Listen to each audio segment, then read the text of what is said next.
বাংলাদেশের কোটা বিরোধী আন্দোলনের খবর বিশ্বের প্রভাবশালী সব গণমাধ্যমগুলোতে, কি বলছে তারা? ক্ষতবিক্ষত ইসরায়েল, একদিনে হিজবুল্লাহর 100 রকেটের আঘাত, হামলা আরও তীব্র করার হুমকি। এক হচ্ছে ফিলিস্তিনের দুই পক্ষ, ফাত্তাহ হামাস, কতটা ভয়ে আতঙ্কে ইসরায়েল? আসসালামু আলাইকুম, দেখছিলেন Bangla vision world news headline. বাংলাদেশের কোটা বিরোধী রক্তাক্ত আন্দোলনের খবর গুরুত্বের সাথে প্রচার করেছে বিশ্বের বিভিন্ন দেশের প্রভাবশালী সব গণমাধ্যম। বিবিসি, রয়টার্স, আল জাজিরা সহ বেশিরভাগ প্রভাবশালী গণমাধ্যমেই উঠে এসেছে আন্দোলন, সংঘর্ষ ও হতাহতের সব খবর। বাংলাদেশ সরকার কেন এই আন্দোলন থামাতে পারছে না, এমন প্রশ্ন রেখে সংবাদ প্রকাশ করেছে দ্য ডিপ্লোম্যাট পত্রিকা। অন্যদিকে টাইমস অব ইন্ডিয়া বলেছে, প্রধানমন্ত্রী শেখ হাসিনা সরকারের টানা চতুর্থ মেয়াদে কোটা বিরোধী আন্দোলনই সরকারের বিরুদ্ধে সবচেয়ে বড় আন্দোলন। বিস্তারিত মীর ফজলে রাব্বির ডেস্ক রিপোর্টে। বাংলাদেশে সরকারি চাকরিতে কোটা সংস্কারের আন্দোলনে এখন উত্তপ্ত পুরো দেশ। আন্দোলনে দেশের বিভিন্ন স্থানে সংঘর্ষের ঘটনায় এখন পর্যন্ত অন্তত 6 জনের প্রাণহানি ঘটেছে। গত কয়েকদিন ধরে চলা আন্দোলন সহিংস রূপ নেওয়ায় বিশ্বের বিভিন্ন দেশের প্রভাবশালী সব গণমাধ্যম গুরুত্বের সঙ্গে এই বিষয়ে খবর পরিবেশন করছে। শিক্ষার্থীদের চলমান আন্দোলন নিয়ে কয়েকদিন ধরেই প্রতিবেদন প্রকাশ করছে বিবিসি, আল জাজিরা সহ বিশ্বের বিভিন্ন গণমাধ্যম। মার্কিন সংবাদ সংস্থা অ্যাসোসিয়েট প্রেসে বাংলাদেশ পরিস্থিতি গুরুত্ব পেয়েছে। সেখানে জাহাঙ্গীরনগর বিশ্ববিদ্যালয়ে রাতভর সংঘর্ষ, পুলিশের টিয়ার গ্যাস নিক্ষেপ, লাঠিপেটার তথ্য দেওয়া হয়। এসব ঘটনায় পুলিশের বরাতে অর্ধশতাধিক শিক্ষার্থী আহতের কথা বলা হয়েছে। এছাড়া ঢাকা বিশ্ববিদ্যালয়ে চলমান সংঘর্ষ পরিস্থিতিও তুলে ধরা হয়। আল জাজিরায় প্রকাশিত প্রতিবেদনে পুলিশের বরাত দিয়ে জানানো হয়, বাংলাদেশের ক্ষমতাসীন দলের সহযোগী ছাত্র সংগঠন ও সরকারি চাকরিতে কোটা সংস্কারের দাবিতে আন্দোলনরত শিক্ষার্থীদের মধ্যে গতকাল মারাত্মক সংঘর্ষের ঘটনা ঘটেছে। এতে অন্তত 100 জন আহত হয়েছেন। বাংলাদেশে কোটা বিরোধী সহিংস বিক্ষোভে শিক্ষার্থী নিহত শিরোনামে প্রতিবেদন প্রকাশ করেছে ব্রিটিশ বার্তা সংস্থা রয়টার্স। এতে বলা হয়েছে, মঙ্গলবার বাংলাদেশের উত্তরাঞ্চলে কোটা বিরোধী বিক্ষোভে পুলিশের গুলিতে বিশ্ববিদ্যালয়ের 5 শিক্ষার্থী নিহত হয়েছেন। সরকারি চাকরিতে কোটা ব্যবস্থার বিরুদ্ধে টানা দ্বিতীয় দিনের মতো বিক্ষোভ করছেন শিক্ষার্থীরা। বিবিসি বলছে, ঢাকাসহ সারা দেশে আন্দোলনকারীদের উপর হামলা হয়েছে। এতে 6 জন নিহতের পর সব স্কুল, কলেজ, বিশ্ববিদ্যালয় বন্ধ ঘোষণা করে সরকার। তুরস্কের বার্তা সংস্থা আনাদোলুর খবরে বলা হয়, মঙ্গলবার রংপুরে পুলিশের সঙ্গে সংঘর্ষের সময় বেগম রোকেয়া বিশ্ববিদ্যালয়ের শিক্ষার্থী আবু সাইদ নিহত হয়েছেন। ওই সংঘর্ষে আরও অন্তত 22 জন আহত হয়েছেন। বাংলাদেশ সরকার কেন শিক্ষার্থীদের আন্দোলন থামাতে পারছে না শিরোনামে সংবাদ প্রকাশ করেছে দ্য ডিপ্লোম্যাট। সংবাদ মাধ্যমটির খবরে বলা হয়, বাংলাদেশের বিভিন্ন বিশ্ববিদ্যালয়ের হাজারো শিক্ষার্থী সরকারি চাকরিতে কোটা ব্যবস্থা সংস্কারের দাবিতে সড়কে আন্দোলন করছে। শিক্ষার্থীদের চলমান এই আন্দোলনের খবর গুরুত্বের সাথে উঠে এসেছে ভারতের প্রথম সারির দৈনিকগুলোতে। আনন্দবাজারের শিরোনাম ছিল, অশান্ত বাংলাদেশ, সংরক্ষণ বিরোধী আন্দোলনে হিংসা, পুলিশের সঙ্গে সংঘর্ষের জেরে নিহত অন্তত 6 জন। শেখ হাসিনা সরকারের টানা চতুর্থ মেয়াদে কোটা সংস্কার আন্দোলনকে সরকারের বিরুদ্ধে সবচেয়ে বড় আন্দোলন হিসেবে উল্লেখ করেছে টাইমস অফ ইন্ডিয়া। সংবাদ মাধ্যমটির ভাষ্য, চলতি মাসের শুরুর দিকে এই আন্দোলন শুরু হয়। হাইকোর্ট মুক্তিযোদ্ধাদের সন্তানের জন্য সরকারি চাকুরিতে 30% কোটা পুনর্বহালের আদেশ দিলে শিক্ষার্থীরা ক্ষুব্ধ হয়ে ওঠেন। তেমনি ভারতীয় গণমাধ্যম NDTV, the Indian express, the print, Telegraph সহ বিভিন্ন ভারতীয় গণমাধ্যমে হামলা ও নিহতের খবর গুরুত্ব পেয়েছে। এছাড়াও মার্কিন সংবাদ মাধ্যম ওয়াশিংটন পোস্ট ও এবিসি নিউজ, সৌদি আরবের আরব নিউজ, দ্য গার্ডিয়ান সহ বিশ্বের প্রভাবশালী অন্যান্য সংবাদ মাধ্যমে বাংলাদেশের কোটা বিরোধী আন্দোলনের সহিংসতার ঘটনার খবর প্রকাশ করা হয়েছে। মীর ফজলে রাব্বি, বাংলা ভিশন। ইসরায়েলে হামলা আরও তীব্র করার হুঁশিয়ারি দিয়েছেন হিজবুল্লাহ নেতা হাসান নাসরুল্লাহ। লেবাননে হামলা হলে ইসরায়েলকে কঠোর পরিণতি ভোগ করতে হবে বলেও সতর্ক করে দিয়েছেন তিনি।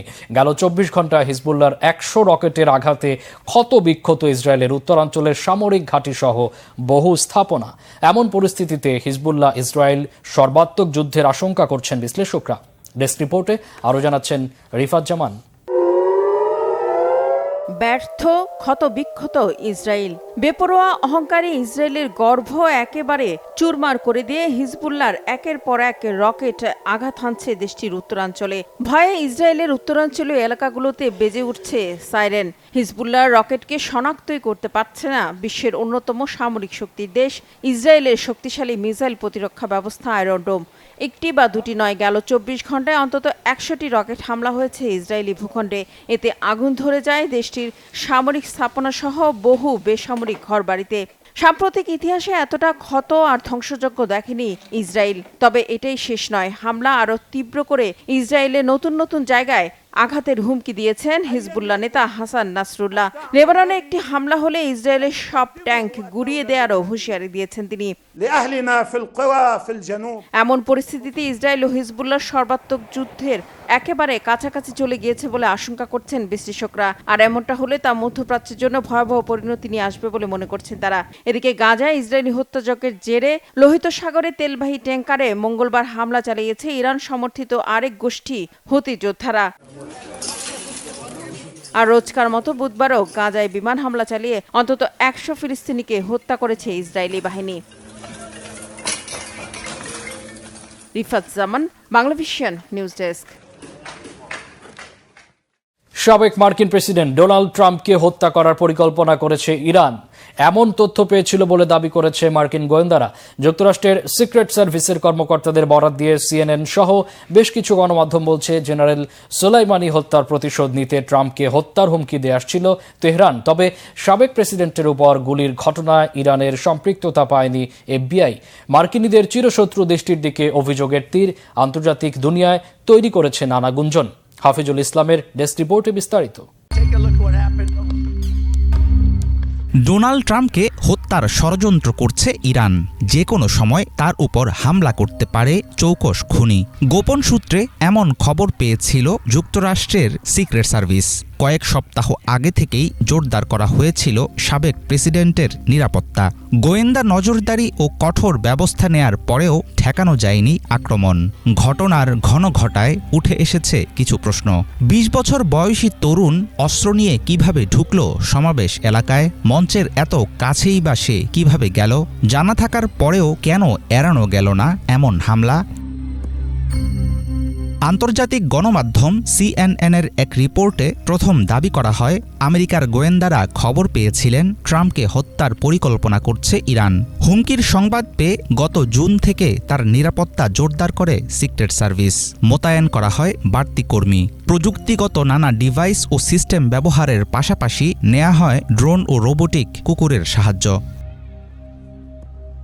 2020 সালে ইরাকের ভূখণ্ডে মার্কিন বাহিনীর চালানো ক্ষেপণাস্ত্র হামলায় নিহত হন ইরানের কুদস ফোর্সের জনপ্রিয় কমান্ডার কাসিম সুলাইমানি।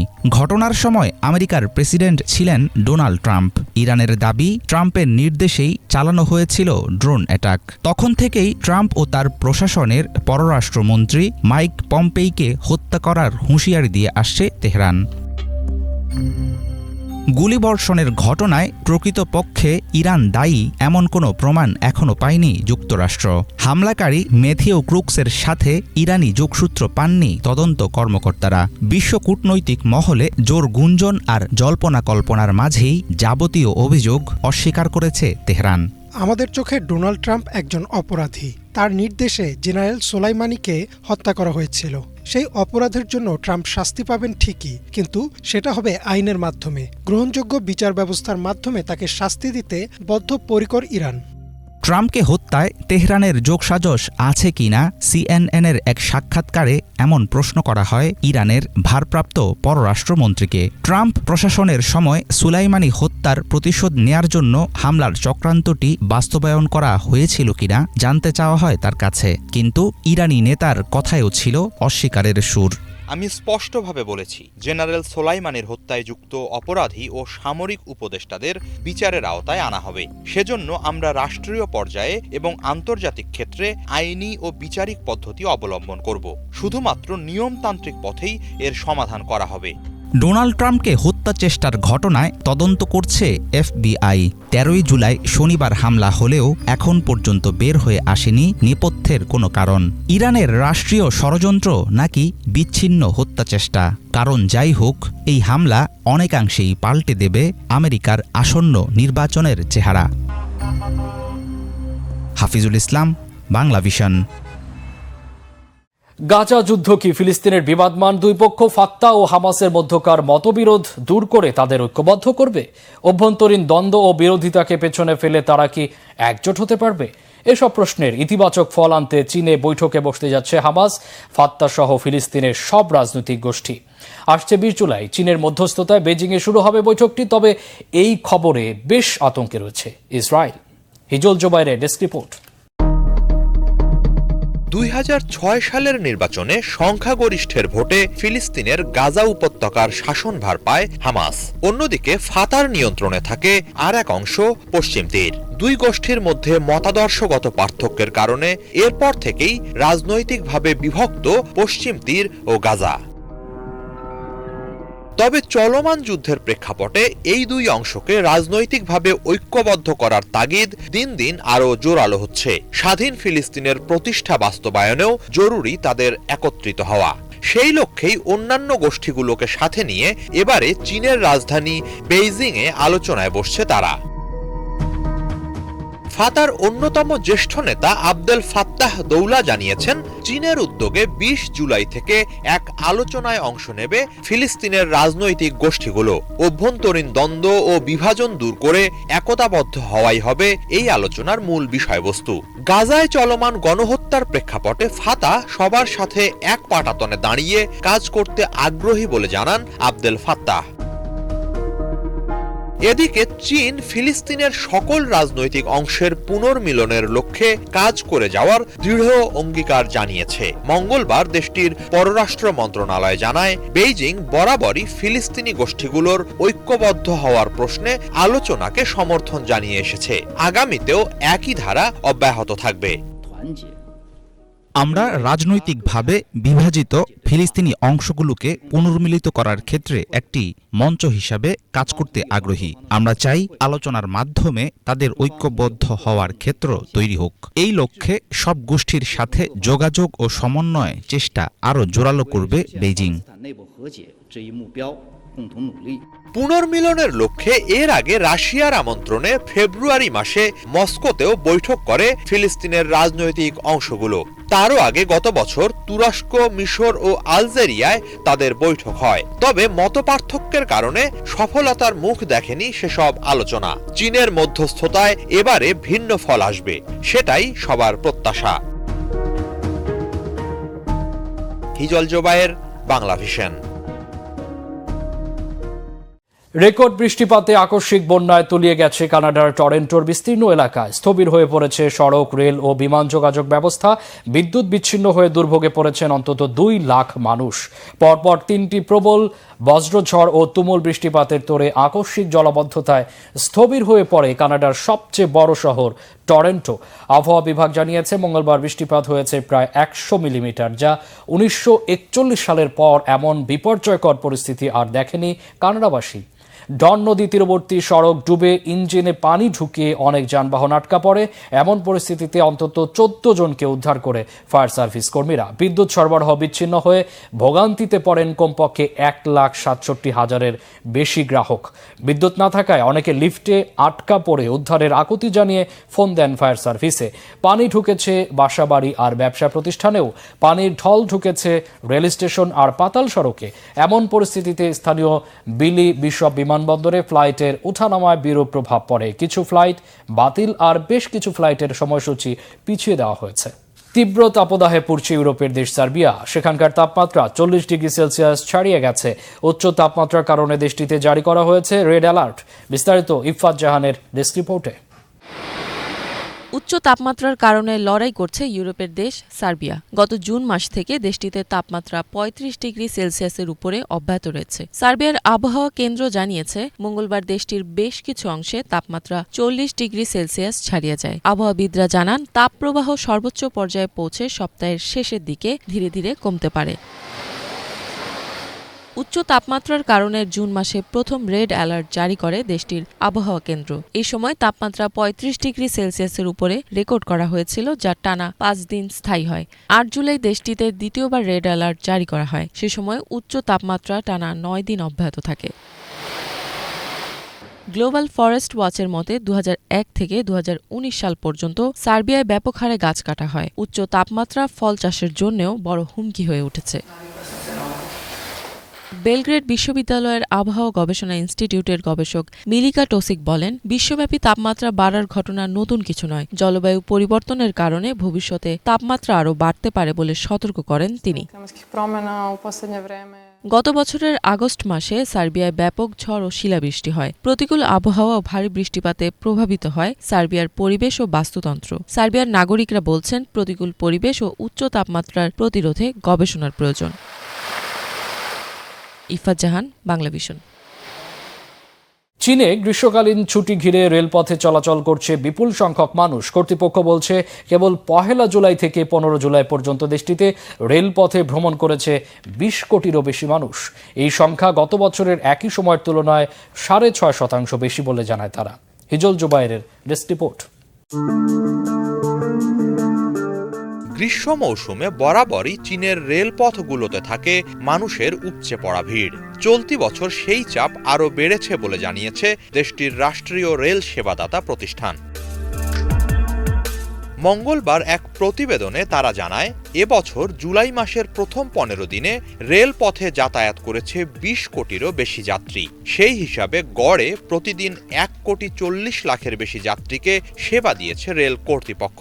গত বছরের একই সময়ের তুলনায় এই সংখ্যা ৬.৫% বেশি বলে জানানো হয়েছে। গ্রীষ্ম মৌসুমে শিক্ষার্থীদের ছুটি, পর্যটন ও আত্মীয় স্বজনের সাথে দেখা সাক্ষাৎ বেড়ে যায়। সে কারণেই রেলপথে মানুষের চলাচল অনেক বেশি বলে জানায় কর্তৃপক্ষ। এ অবস্থায় পরিস্থিতি সামাল দিতে নানা রকম পদক্ষেপ হাতে নিয়েছে তারা। যথাযথ যাত্রী সেবা নিশ্চিতে এরই মাঝে পরিবহন সক্ষমতা বাড়ানোর ঘোষণা দিয়েছে কর্তৃপক্ষ। এছাড়া গ্রীষ্মকালীন ভ্রমণ নিরাপদ ও স্বাচ্ছন্দ্যময় করতে যাত্রীদের বিভিন্ন রকম সুযোগ সুবিধা দেওয়ার কথা জানানো হয়েছে। চলতি বছর গ্রীষ্মকালীন ভ্রমণের এই চাপ ৩১ আগস্ট পর্যন্ত থাকবে বলে জানিয়েছে চীনের রাষ্ট্রীয় রেল সেবাদাতা প্রতিষ্ঠান। হিজল জুবায়ের, বাংলাভিশন। বিশ্বব্যাপী নানা সমস্যার জন্য ন্যাটো এবং পশ্চিমা দেশগুলোকে দায়ী করেছে জাতিসংঘে চীনের স্থায়ী প্রতিনিধি ফু সং। তিনি বলেন, ন্যাটো যেখানেই যায় সেখানেই অশান্তি ও বিশৃঙ্খলা সৃষ্টি করে। মঙ্গলবার জাতিসংঘের নিরাপত্তা পরিষদে দেয়া বক্তব্যে তিনি এসব কথা বলেন। ডেস্ক রিপোর্টে বিস্তারিত। বিশ্বব্যাপী সমস্যা সৃষ্টি করা থেকে ন্যাটো এবং পশ্চিমা বেশ কয়েকটি দেশকে বিরত থাকার আহ্বান জানিয়েছেন জাতিসংঘে চীনের স্থায়ী প্রতিনিধি ফু সং। মঙ্গলবার জাতিসংঘের নিরাপত্তা পরিষদে এক বিতর্কে যোগ দিয়ে বক্তব্য রাখেন ফু। এ সময় তিনি বলেন, শান্তি প্রতিষ্ঠায় আন্তর্জাতিক সম্প্রদায়গুলো বিপরীতমুখী কাজ করছে। রাশিয়া, ইউক্রেন ও ফিলিস্তিন ইসরায়েল সংঘাত প্রসঙ্গেও কথা বলেন ফু। এ সময় যুদ্ধ বিধ্বস্ত ও সংঘাতে লিপ্ত দেশগুলো আন্তর্জাতিক নিরাপত্তা নিয়ে উদ্বিগ্ন বলে মন্তব্য করেন তিনি। জনসাধারণকে বিভ্রান্ত না করে জাতিসংঘকে নিজের জায়গা স্পষ্টভাবে তুলে ধরার আহ্বান জানান ফু সং। বিশ্বব্যাপী ন্যাটোর প্রভাব নিয়ে ফু বলেন, বর্তমানে ন্যাটো আগুনে তেল ঢালার কাজ করছে। ইতিহাসে যথেষ্ট প্রমাণ রয়েছে যে ন্যাটো যেখানেই যায় সেখানেই অশান্তি ও বিশৃঙ্খলা সৃষ্টি করে। এ সময় যুক্তরাষ্ট্র ও যুক্তরাজ্যকে ইঙ্গিত করে ফু বলেন, কিছু দেশ বৈশ্বিক উৎপাদন ও সরবরাহকে ব্যাহত করতে একতরফা নিষেধাজ্ঞা আরোপে উঠে পড়ে লেগেছে। এসব প্রচেষ্টা শেষ পর্যন্ত পরাজয়ই নিয়ে আসবে। এ সময় বিশ্বের অন্যান্য দেশকে পশ্চিমাদের ভ্রান্ত অনুশীলন দৃঢ়ভাবে প্রতিহত করার আহ্বান জানান ফু। ইফাত জাহান, বাংলাভিশন। এই ছিল আজকের মতো। সাথে থাকায় অসংখ্য ধন্যবাদ।